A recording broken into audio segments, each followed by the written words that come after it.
G'day everyone, this is a Duchess solo run of the Darkdrift Knight. Now I'll just check my relics quickly. I've got Lightning Slash, I've got Frost and Frostbite, and I've got the Dagger Chain Attack relic as well. I'll talk more about those in a second. For the map, I'm pretty much going for forts, because I want an early sorcery. I've got a mine and I've got a church, so I'll probably do that first. Now, as always, as I clear through these early mobs, I'll just talk more about my relics. So the reason I'm taking Lightning Slash is purely because it's the weakness for Darkdrift Knight, and it's quite a big weakness too, and you'll see that in the final boss fight.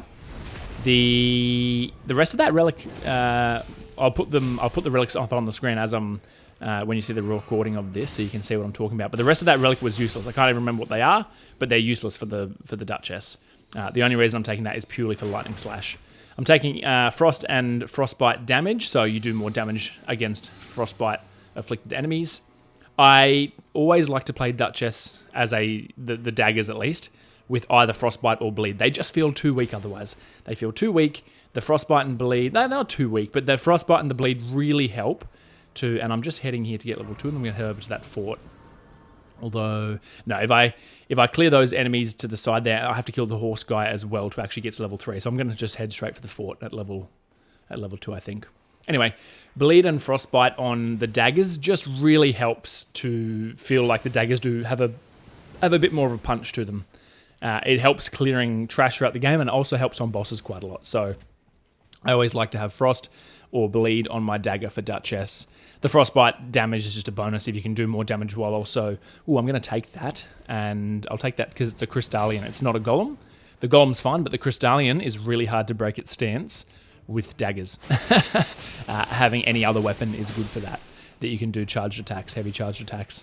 I'm just coming in here to grab the Stone Sword key for now. Because, yep, there it is. Lovely. This room nearly always has one. Not always, but nearly always has one to my knowledge. Has the Stone Sword keys. So, and I'll probably just clear a few of these guys because they are pretty easy to clear as Duchess. But I'm always quite cautious as Duchess in these early levels because she's just so weak. She's just so weak. As in, she does plenty of damage, but she dies so easily. And her armor is, her poise is terrible. So she gets staggered by everything and dies very easily. So, anyway. So I've got the Lightning Slash for the final boss, and you'll see why, but basically it staggers him out of a particular attack and does lots of damage to him. So we're taking... Lightning Weapon is just a must for Darkdrift Knight, it really is. The Frostbite is purely because I like Frostbite or Bleed on the daggers. You get quite a lot of work out of them. And the other relic... What was the other relic? Oh, the Dagger Chain reprises an extra use of your character skill, which is really good. It just... On large enemies, bosses and things, if you can get a full 5 or 6 part combo out... It does an extra free use of your restage ability, which is just really quite useful. So I'm going to swap here, as you can see. Ooh, watch out. There we go. Fully charged attacks on this guy to break the stance. If I hit him with a dagger, I will literally just slowly... I will never break his stance. I will... Her, crystal person, whatever, gender neutral. You'll never break their stance with a dagger, and in the fight, they will take no damage for quite a while. They have like this kind of hardness shell. And ooh, Shattering Crystal's good. Shattering Crystals are I would like a decent Pebble or Knight Comet or Comet Shard, but a Carrying Greatsword's pretty good too. Charge Sorcery. Oh, successive attacks. Look at all these passives. I'm going to take all these passives. Improve Charge Sorceries and damage negation while charging spells. I'll have a look at more of those in a minute.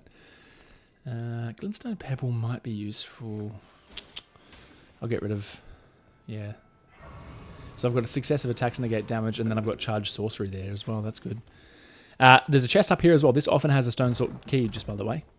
Not today, but it often does. It often does. If you don't get it down below, you'll probably find it there, is what I've found. I don't know whether it's guaranteed that each location has a key somewhere, but that's kind of what it feels like. So for the churches, the holy churches, for example, people pointed out, and I've tested this since then, it is true, when you get the holy churches with the little bubble-blowing snowman-looking dudes, they won't have a Stone Sword key down the bottom behind the altar, but there will be one up top if you climb up the top. So what do we got? Godskin Apostle's not too bad. Should be fine. Now, unfortunately, the Lightning Strike is kind of an annoyingly long combo to use, but it does add a moderate amount of damage, like quite respectable amount of damage to your just base attack. So you may as well use it. As in, it applies the lightning effect. It's like having a lightning grease on. You get like an extra 20 or 30...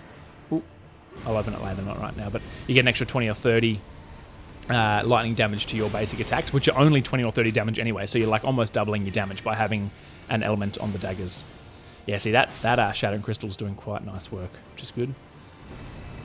Now, Godskin Apostle's good because that's a 20. He's a tier 2. As you can see, and this is what I talked about in one of my previous videos, there's quite a lot of RNG in these early Everjail runs, because if that is a Beastman Horde or even the Misbegotten Hordes, where there's a bunch of them, those are only a 10,000, and they take so much longer to kill, and it's much more dangerous because you can easily get kind of wombo comboed by 2 or 3 Beastmen or the 2 or 3 Misbegottens, and they're only 10,000 reward, whereas a single Crucible Knight or a single Godskin Apostle is 20,000. So yeah, that was a much better option to get, which is nice. This Carrying Greatsword's kind of fun to use, to be honest. It's quite strong. I don't know how useful it's actually going to be, but I was kind of just testing it out there. Charge sorceries, damage negation up while casting spells. I've already got some it's reduced spell FP costs, successive attacks negate damage. I've already got some decent passives here, which is nice. Kind of level the first few of what have I cleared? 1 fort. I guess I've done a fort and an Everjail, but I'm level 6 and I've already got a pretty decent suite of passives there, which is nice. I'm going to check this and grab the church, I think. I'm certainly not fighting the Ulcerated Tree Spirit right now. That will one-tap me with basically any of its attacks against Duchess this early. So I will... And as good as Duchess's dodge is, because Duchess's dodge is awesome, with the double dodge and the... It creates and you'll see this, I'll talk more about this as we go, but the double dodge that Duchess has as her passive creates it feels significantly larger, the iframes on it. It feels significantly larger. It's really comfortable. Like, if you're good at dodging in general, like if you're a person who plays a lot of Souls games, you're good at dodging, on Duchess, like, Duchess feels untouchable. Duchess feels untouchable the way that, like, she can just dodge everything with these double dodges, quick dodges back to back. It's, yeah, really fluid and smooth. Feels more like Wukong or First Berserker Kazan, the way that their dodges are really fluid and smooth, and much less like the Raider or the Guardian, which is dodges do not feel fluid and smooth. Yeah. What do we got? Albinoric Archers. I think I'll throw a couple of pots. Yeah. Make sure you're using your consumables, pots, throwing pots in particular, early on in the game. Can really do a lot of work on a lot of these early... I find myself using them far more on characters like Duchess. Yeah, that Shattering Crystal is doing big work. I find myself using pots much more on characters like Duchess that generally, at least when I play them, I'm a little more scared for most of the early game. Like pre-level 10, like I'm just kind of more... Improved sorceries might be worth it here. What have I got? Improved charge sorceries. Damage up while casting spells. I think I'll get rid of that for more damage, to be honest. Like, if I'm casting spells, I'm generally going to be far enough away that I'm probably not going to take as many hits. So yeah, as you can see, I've taken that for the improved sorceries. That's my thoughts, at least.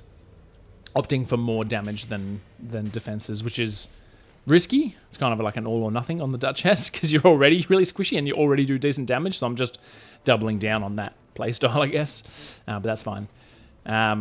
Yeah, so on Duchess, pre-level 10, I feel scared of everything, and on characters like that and Recluse, I tend to use throwing pots far more, whereas on the Raider, I just kind of walk through the whole game, and it doesn't really matter what I'm doing, or what I'm versing, it feels way more comfortable, whereas on the Duchess, things, especially any kind of multi-target situation, because you don't have the early ultis on I and on the Raider, we have those, even the Wilder, we have an AoE ulti, where you can just clear a whole bunch of mobs all in one go, nice and comfortably and safely. You can't do that on the Duchess. It's easy to get outnumbered. You can use your ulti to go invis and chip away at a few of them, which is good, but yeah, throwing pots are quite handy. And even, for example, if this is the Knight, I'm going to fire throwing pot this dude to knock him over. Let's have a look. It is the Knight. Okay, so here's an example, right? If I try and take him head on, I have to dodge around him. It's slow, it's annoying. If I throwing pot him, he gets knocked down, and I can get probably a Frostbite proc or a full... There we go. That's pretty good. I'm going to... Ooh, lovely. So there you go. So the advantage of using it... If I just walked up to him, he puts his shield up, and then that crystal sorcery does nowhere near as much damage. But because he was still standing up, he didn't have his shield up in the guard position, I did way more damage. So you can use throwing pots for all sorts of stuff like that early in the game. They become pretty useless later on, but certainly early to mid-game on characters like this, they make a big difference. I'm just heading through the other side of the mine here now because it'll come out. Do you reckon I can shoot these guys? Is AoE going to be enough? I might try this Loretta sorcery. Oh, that wasn't as good as I hoped. See if this does any job. That's yeah. Shattering Crystal's quite nice. Oh, that didn't go through shield. There we go. Shattering Crystal's quite a nice sorcery actually, especially if you can shotgun bosses and things. Like if it's a boss with a large model, like a large boss model, and they will actually all of the projectiles from the Shattering Crystal connect with the boss. It really does quite a lot of damage. So it is not a bad option to have Shattering Crystal. It's generally one of the 2 or 3 staple sorceries that I'll look for. Shattering Crystal, Glintstone Pebble, obviously, is always a good go-to to just have. But even things like Comet Shard, any of your Night Comets, things like that, are good staples to have. If you can get something like Stars of Ruin, absolutely take that. But I don't see it nearly as often, which is a shame. But I mean, it's the same as, I think it's like the brother or the sister to Comet Azure. It's like one of the not hidden sorceries, like the forbidden sorceries or the secret sorceries or something like that from the base Elden Ring. I'm just trying to remember. You find them in different like secret areas of the game from the 2 different sorcerers, Selen and whatever the other one was called, who dappled with forbidden sorceries or something. Anyway, Comet Azure and Stars of Ruin, very strong, very strong. Stars of Ruin is easier to use though than Comet Azure. Comet Azure can melt bosses, but it's if you miss or you mistime it, it can be a bit more finicky to use. I think I just need to, what am I doing? I need to buy this one here. There we go. I didn't replace it. No matter how many times I do that, oh, hang on. Purple. There we go. No matter how many times I do that, I always forget to, I often forget to put the thing that I'm buying on top of one of the other consumables, and I walk away without it. And I get halfway through my run, and I'm like, where's that stone that I bought? Oh, I didn't buy it. Anyway. I'm not going to touch any of these crabs or anything. I don't have time at the moment. I'm just going to whip up to the top. I'm going to check for a Stone Sword key, and I'm going to whip up to the top and get rid of this boss. I don't think I have time for much more right now, which is fine. I'm already level 7. We're moving into the last night. I'll probably be level 8. There it is. Ooh, FP Restoration. Oh, bugger. Should I go back? I don't think I have time.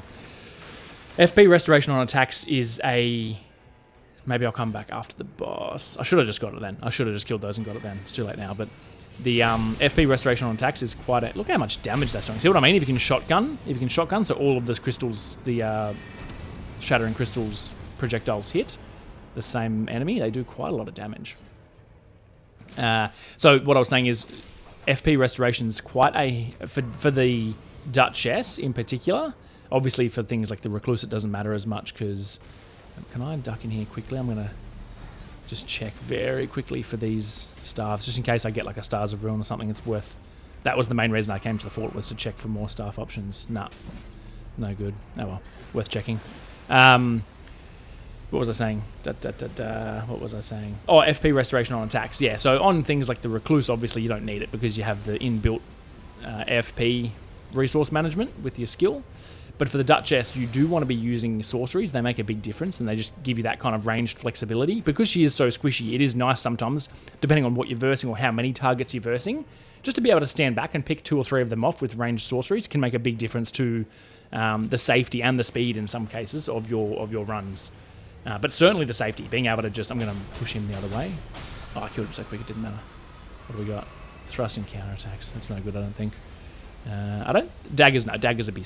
I had a moment that I was like, are daggers piercing damage? But no, they're not. So thrusting counterattacks are, and I've learnt more about this as I've mentioned it once or twice and got it wrong in previous videos, which is okay. The thrusting counterattacks are any source of piercing damage while an enemy is in their attack animation. So bows in this game, so the Iron Eye's bow, which is why there's that Iron Eye relic that does... one of the Iron Eye relics that you get from their expedition, so not the expedition, the remembrance, is... Jesus, let me focus on these rats. One of the Iron Eye's relics you get from their remembrance quest, the final one I think even, is after you do your ulti, you get increased thrusting attack, or thrusting counterattack or something damage for a while. And it's because bows do pierce damage, so if you are dealing pierce damage while an enemy is in their attack animation, it counts as a thrusting counterattack. And so then there's healing on thrusting counterattack relics and passives, and there's also more damage on thrusting and counterattacks. Oh yeah, see, look at the damage that does. So all that was a single Shattering Crystal. Oh dear. Shouldn't be getting hit by that. Oh, I hope that doesn't kill me. Ooh, Duchess is pretty squishy. Oh dear. No, that was it. Okay. Man, that's one of the first times I've ever been hit by that, I reckon. On the character with the best dodge, no less. I didn't even see where that attack came from. Did that just scoop me up from... Dude's got double jointed elbows. Just grabbed me from halfway back at his hips. That's right. Yeah, so see the damage that this Shatter and Crystal up close is doing. The... Again. What is that? What is that hitbox? I was like at his back leg. Oh dear. I'm alive. I'm alive. Okay. Well, if I get hit by that again, it serves me right and I should die. I should have died on that one, but anyway. That's a surprisingly big hitbox. I would have thought I was fine at the back of his hips like that. But I guess that's the point, is that it's so easy to sit at the back of his hips. So they put in a grab attack. Why not? From Software? Why not? I'm out of FP. I might just sit back here and wait, because I'm not interested in going into the night there with all that stuff on the ground. That stuff there, if you walk in it, reduces your max FP, health, which I can't afford. Certainly if I get hit by another one of these grab attacks. Nah, this is too dangerous. I'm going to just wait for him to come back in, I think. So in a situation like this, wrapping right back to what I was on a tangent before, was FP restoration on attacks.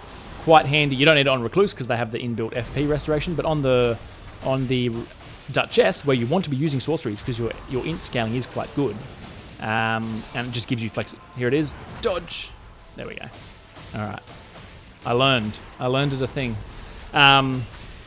You want to have FP restoration on attacks because with the dagger attacks, you hit so many times and so frequently that you get quite a lot of value out of those FP restorations, and you can just swap back and you can have in your offhand 1 or 2 staffs for sorceries, and then just slap in 1 FP restoration on attacks, whatever it is you get on it. That was an axe up there, I think. And you can just, once you run out of FP like I am here, or if you want to use your weapon skill, you just rotate your offhand through to that, and you can, whenever you're not using your sorceries, you just sit on that one, and you'd be surprised at how much it helps sustain your FP. So I think I'll go up and I'll get rid of... sorceries 8%, charge sorceries. I want both of those. I think maybe FP cost. I'll get rid of FP cost. All right, and I'm going to put that in my offhand. I'm going to go back and get it just because you don't see them too often, and there's no guarantee that I'll get another FP. I could do without it, but I'm going to go up and grab it anyway, just because why not? But yeah, as the Duchess, you really want to have some decent sorceries, and you want to actually use them because she does quite a lot of damage with her sorceries, with her int scaling, and it's an easy thing. I see a lot of people just pretty much only playing her as a dagger character, and her int is... There it is, it was an axe. Okay, jawbone axe. All right, and her int is actually better than her dex, so arguably you should be using sorceries even more. You just, in this game, you don't, without Starlight Shards, and you don't ever get that many Starlight Shards. Unlike in base Elden Ring, when you had flasks for FP, you don't in this. And unless you get the Augur event where your flasks do restore FP, you just, unless you're the Recluse, you only have a limited amount of FP. So you can only do so much work with your sorceries on Duchess, but that's why having a passive for FP restoration, and if you can get one on a relic that you start with, that's even better. But you won't necessarily have options for that. So this here is a good example. So these are the Misbegottens I was talking about before. If you get this at level 2 or level 3 or whatever level 4, it takes, like I'm level 8 now, and it's still going to take me longer than the level 3 or 4 Godskin Apostle did. And that's even with an AoE sorcery. If I didn't have... if I actually hit them with it, at least. And you'll see how much longer this one takes and how much more dangerous it is because there's 2 or 3 or 4 of them hitting me at once.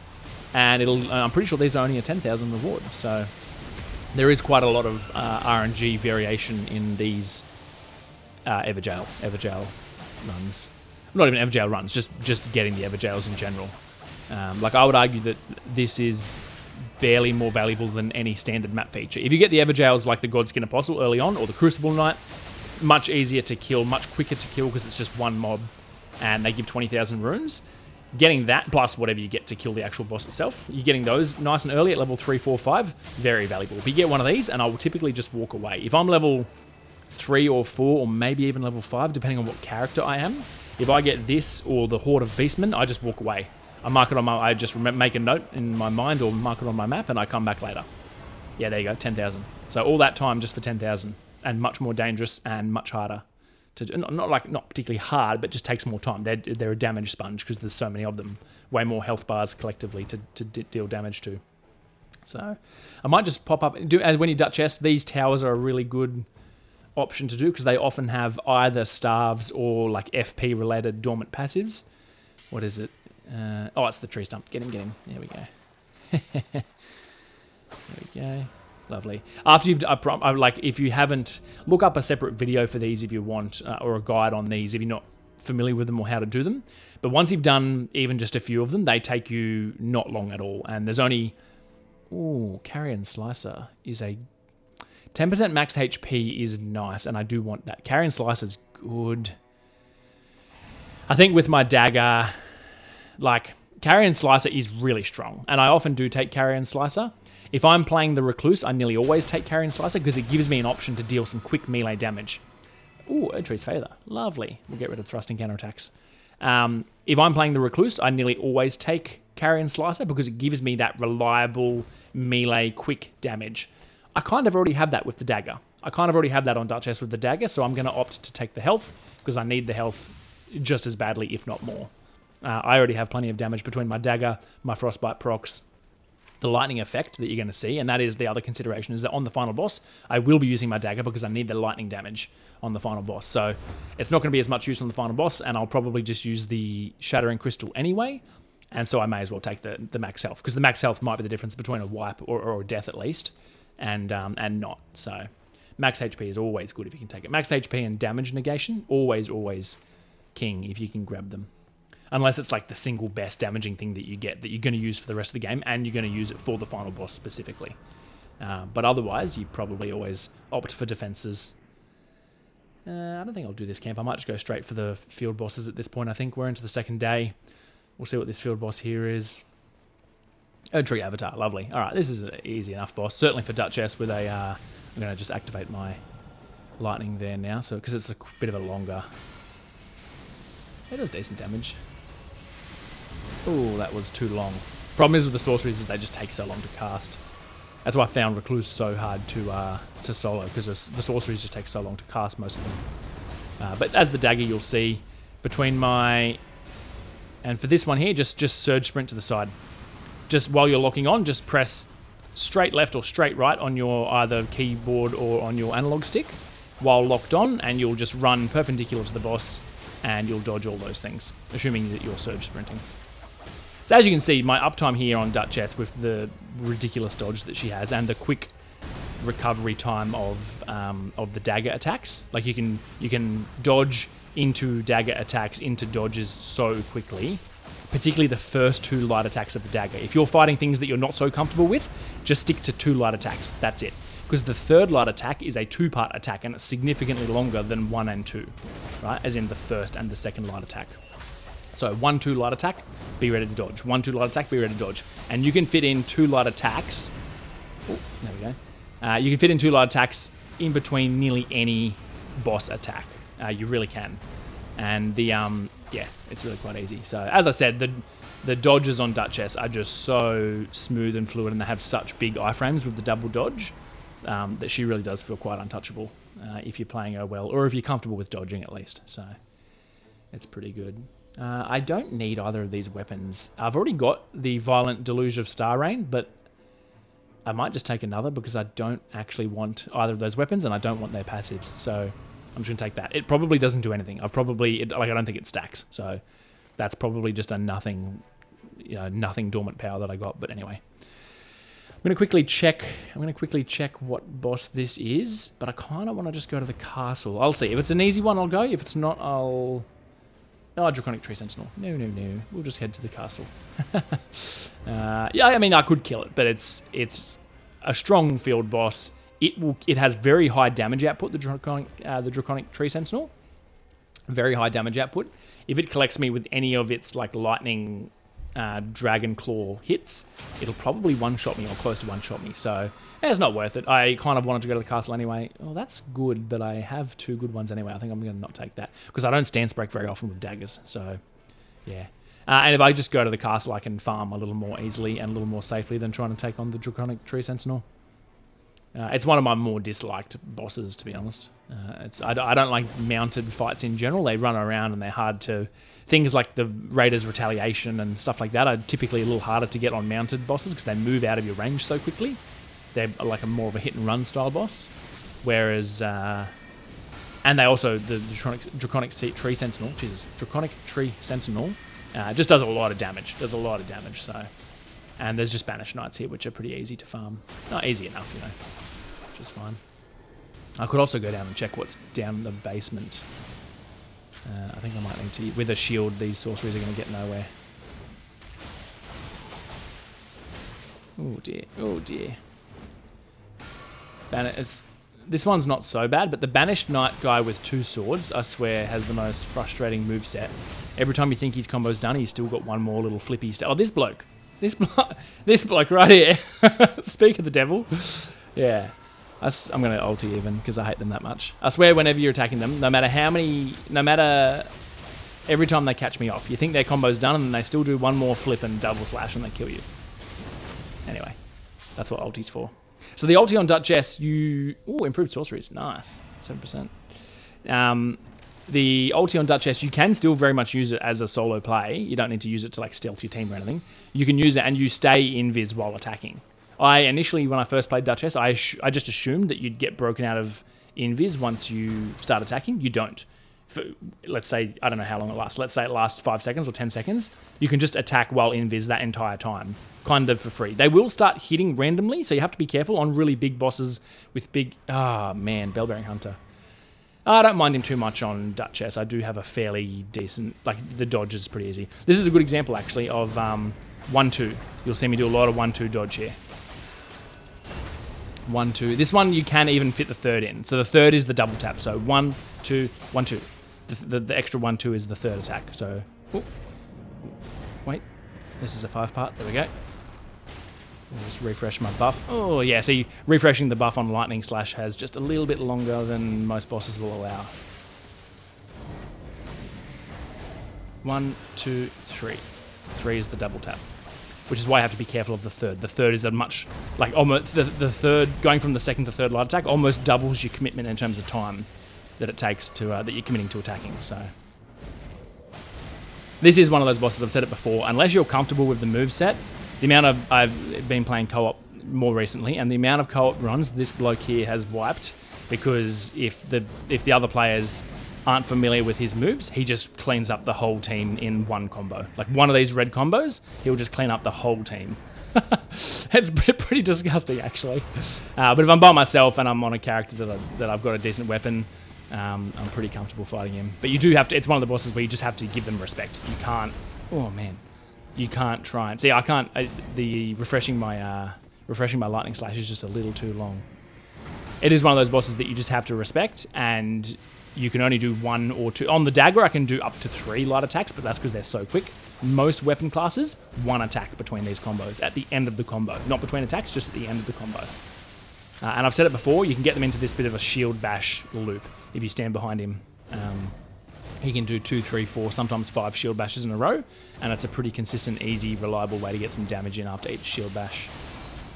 Dodge this one to the right, just by the way, that grab attack. Always dodge it to the right. The left seems harder to dodge.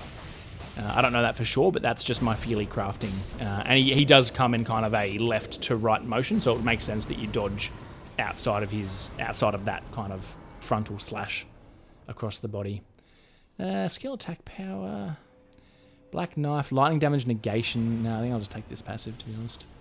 Level 13, that's not bad. Level 13, I'll probably get to level 14.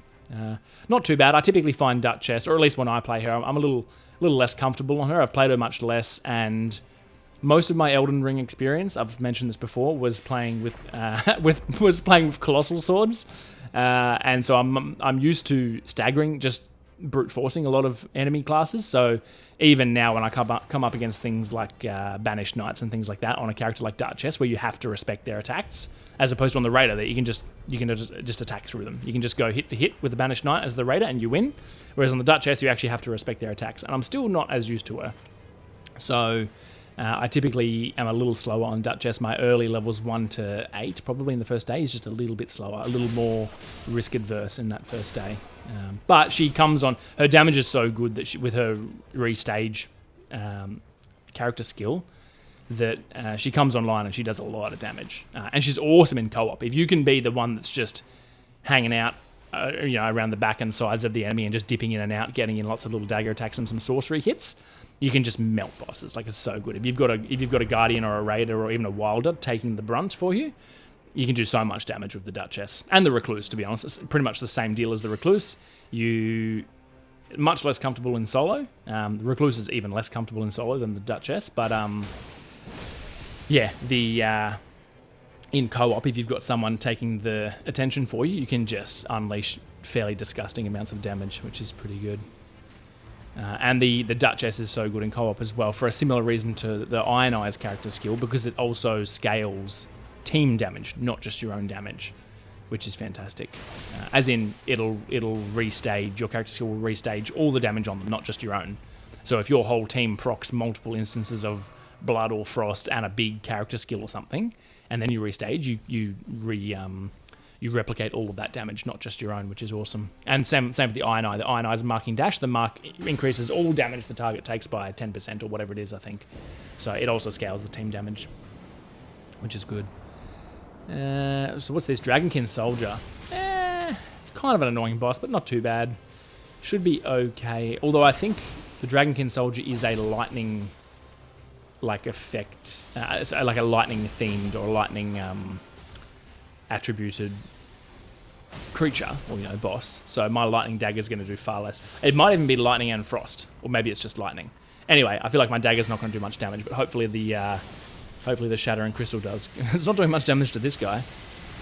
I might not use any more FP. I think I'll just try and. I hate these Nox warriors. They've got a weird moveset that I've just never really learnt. And so I kind of just always brute force them. Yeah. Alright, I might get a fully charged Shattering Crystal after I get my... let's just see. It's doing okay damage. It's doing okay damage, yeah. Gonna have to be careful. Oh, be careful of that. No way that still hit me. What's the area on the... Oh dear. The area on the... when he pulls the ground back up after that attack? Yeah, the dagger's... Oh dear. How to get hit by all of the attacks. There we go. Despite having the best dodge in the game. Oh, no, jeez. Oh well. Alright. Restart. Dodge around the sides, around the back. Get to these back legs. And I'm going to try out this sorcery. I feel like most of those didn't actually hit. Yeah, that's doing better damage. I'll restage that. Alright, I might use a bit more Shattering Crystal and dump all my FP before I finish him with my dagger, I think, because that seems to do a decent amount of damage. Just watch the ground during this phase. He throws 2 or 3 of these and then hits you with a claw attack as you get closer. Oh, that I got hit by. But he'll do 2 or 3 of these in a row, so just watch. You can even just aim for the empty spots or get outside. That works too. And there we are. Lovely. One more. Double dash. So these attacks that you know are coming, this is where the Duchess really shines. All those boss attacks and things that you know are coming, you can see them coming, but they've just got a kind of unforgiving dodge timing. Having the double dodge for those situations is just so nice. It's so forgiving, the amount of iframes on the double dodge with Duchess. And I mean, same applies still with any situation where you're like an oh shit situation, you just need to get away. Double dodging backwards. Ooh, is that a critical strike? It is. Double dodging backwards just puts so much distance between you and the boss so quickly and so safely. That's also quite reliable. Alright, well there you go. Despite me getting hit by, I think, every attack for the first minute of that fight, not too uncomfortable of a fight. There we go. What have we got? Ooh. Oh, okay. Well, this is 3 from 3 W's here. What to take? 18% negation is awesome. Max HP is good. Sorceries. So max HP is a little deceiving here. That's not as good as you'd think, because your max HP is only giving you that 15% once, and then it actually kind of depends on your flasks. Because I don't have any 20% increases to my flask, I'm actually going to take damage negation. I think I'll get more value out of that. Again, the 11% sorceries would be lovely, but I've got enough damage. It's going to be staying alive. This is going to be the issue, so I'm going to take damage negation. Yes, that 15% is good if I'm worried about getting one shot, which I am. But realistically, I'm probably not going to be able to top myself up to that full extra 15% HP consistently throughout the fight because my health potion just isn't strong enough. I haven't got any of the dormant passives to increase the amount that I restore with. I don't think so, at least. The amount that I restore with the health potions, which means that after that first hit, then I'm just going to be fluctuating around that kind of 80% mark of my health. And it's probably, yeah, I'm probably getting more value out of the 18% damage negation. This boss does a lot of physical damage, a bit of whatever that purple arm in the second phase is, and a bit of holy or lightning or whatever he does. I don't actually know what it is, to be honest. You can jump that just by the way, like I did just there. Any of the ground stomps, you can jump them. I still kind of find it easier just to double dodge with Duchess, but you can jump them. Scroll that back a second and you'll be able to see. Now, as you can see, there we go, Frostbite. So Frostbite does work here. Now I'm doing also more damage with Frostbite. Here we go. So see this? Bang. So when he does that animation where he kind of pulls his weapon or his staff or sword, whatever that is, up in front of him and charges it, if you damage him with any lightning damage during that phase, he kind of pops for a decent chunk of his health and it stuns him out of it. So he doesn't get like empowered and he doesn't do that big chunk of damage to you and the sword that pops up out of the ground beneath you. So yeah, and all the AoE and stuff. So just lightning damage, here it is. Oh no, this one doesn't seem to break him out. I don't really know why, but that's fine. Ooh, maybe I didn't do enough damage. Someone in the comments might be able to tell us the difference between the normal one and the one where you get the rings around you. So this here is a good example. This is the kind of mechanic that if I'm on a normal character with a single dodge, I often just miss time and I get hit by it. But with the double dodge, you're just untouchable. Like, it's so good. Oh, no. That was too far. As said, spoke too early. But you can see what I mean. Like, the double dodge for reliable things like that is just so nice. So many iframes. All right. This is good. This is fine. I'm going to need to refresh my lightning at some point, and I might just do it. But, oh, yeah, see, it's a bit of a time commitment, honestly. Here you go. Ready? Bang. See that? That's why you take lightning for this fight. Oh, I would say non-negotiable. You have to have a lightning source of damage for this fight. You obviously don't have to, but it's going to make your life so much easier. Just trust. There we go. Ooh. Come on. That was a bit silly of me. I should have just been focusing on dodging when that arm comes out. Just focus on dodging its combo chains. I shouldn't have been trying to weave attacks in. I was just being greedy. Alright, I might try and get a few sorceries in. That's a decent little bit of damage. So I'm going to ulti that one because I didn't seem to dodge it last time. Although now I'm just taking hits from these ground AoEs. But oh dear. Just doing my best to dodge during this phase. When he does this, where he gets all the AoEs on the ground, just do your best to dodge in this phase. Don't try and do damage. Just the goal of that phase is just to survive. And then he'll chill back out after he does those big combos. Oh, there we go. There's a stance break. That's nice. Lovely. I should get another frost proc soon. Well, that's pretty decent damage from that Shadow Crystal, actually. As I said, if you can get up close and kind of shotgun it, it does pretty respectable damage. Now, see that? That's where that... Ooh. There we go. Okay, so that was a frost proc and breaking him out of that stance, and he just melts, just like that. Sorry, I was just focusing there at the last bit. So there you go. That's a Duchess run. Pretty comfy, didn't use any reses, and that was a death... Was that Deathless? I think that was Deathless. And I've still got a health flask, so yeah, pretty comfortable. But you need lightning damage for that boss. So yeah. Anyway, that's it. Thanks for watching, everyone. Like, subscribe, comment, all that good stuff. Thanks for watching. Cheers.